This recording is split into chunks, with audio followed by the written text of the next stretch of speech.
Ouverture récemment dans un hôtel de la place de la deuxième phase des travaux du séminaire de réajustement des programmes au premier cycle secondaire. La cérémonie de lancement des travaux était présidée par le ministre de l'Éducation nationale et de l'Éducation civique, Florentin Moussavou. On regarde.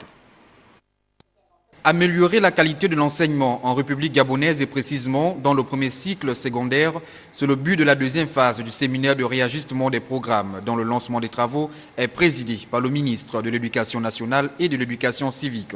Les programmes d'enseignement constituent la matière première de l'usine scolaire, car c'est autour des programmes que toutes les activités de l'école s'articulent. Les élèves issus du cycle primaire qui appliquent, on le sait, un programme basé sur l'approche par les compétences et axé sur une évaluation qualitative et critériée, trouvaient à leur entrée dans le premier cycle secondaire une approche pédagogique dont le système d'évaluation privilégie encore aujourd'hui une notation quantitative et chiffrée. Il est évident que cette situation constitue un choc qui est un des facteurs qui accentue le phénomène de redoublement endémique que connaît le premier cycle de l'enseignement secondaire.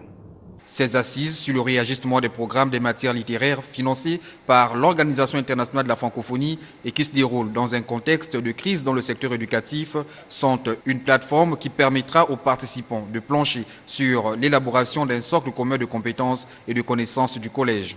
Mon souhait est qu'au sortir de cet atelier, de cette proposition de plan d'action, en tout cas, soit soumis aux validations nécessaires, qu'on puisse véritablement rentrer de plein pied dans la réforme.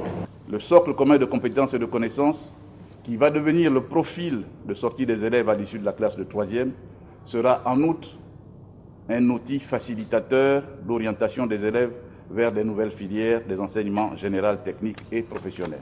12 commissions disciplinaires composées des acteurs du secteur éducatif gabonais prennent part à ces assises.